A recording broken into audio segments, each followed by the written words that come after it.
Hey guys, so I'm going to show you something that I learned about recently. It's a pretty nice farming area.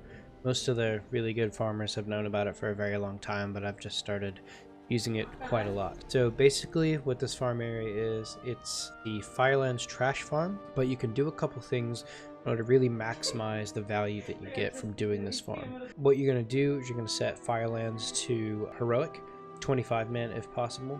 You're going to run around the entire area where trash spawns in this. Make sure that you don't aggro any bosses or the trash will despawn and you won't be able to continually reset the instance and come back in. So what I like to do is I like to gather up all of the trash around this opening area with the scorpions, run northwest along the edge of the molten fields, catching a couple of the packs as I go up there. And then I also like to grab everything along the lava's edge, bring it all the way back to the southeastern bridge going across the molten fields, and then go up and kill everything in between the ramp to get up to Lord Rylith and the little arena where you kill Elizrazor. Doing all of that area gets almost every single large trash pack in this instance, and it allows for a pretty quick escape back up directly down the road to the entrance of the portal. The fastest I've done this run is about 4 minutes, but I'm sure you could get it faster with optimization. And the big thing that makes this run really good is using something called a potion of treasure finding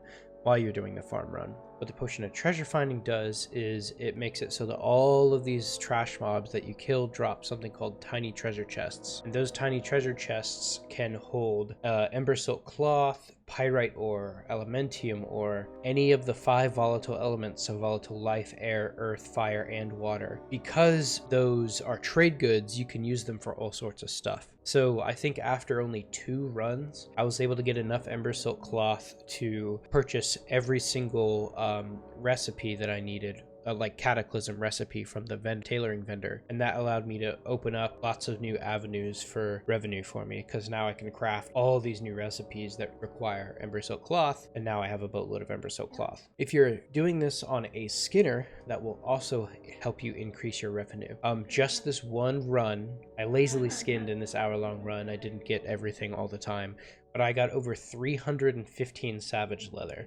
That will allow me to purchase basically every single leatherworking cataclysm recipe in a round or 2, and then I can actually start using the savage leather to start making those recipes and selling it on the auction house. One thing you also get from doing all of this is elementium lockboxes. If you have a rogue or a blacksmith who can make keys, those contain all sorts of stuff, from greens, sometimes epics, and usually a few gold. On this particular hour-long run, I got about 7 of them, and I also got a few recipes. These recipes, they're not super rare, but people still pay a pretty penny for them, especially if they're collectors. So the recipes I got, one of them was for tailoring, 2 of them are for jewel crafting. Combined, they sell on the auction house right now for about 2,500 to 3,000 gold.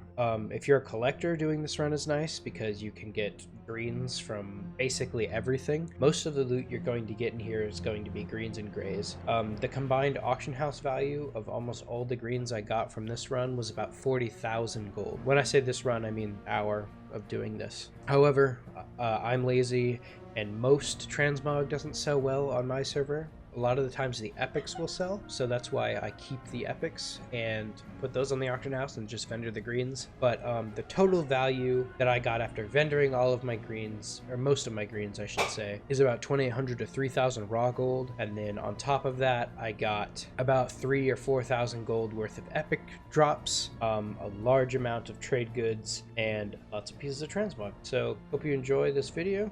If you liked it, hit the like button. Maybe consider subscribing, and maybe I'll make more content like this in the future. Yeah? Okay.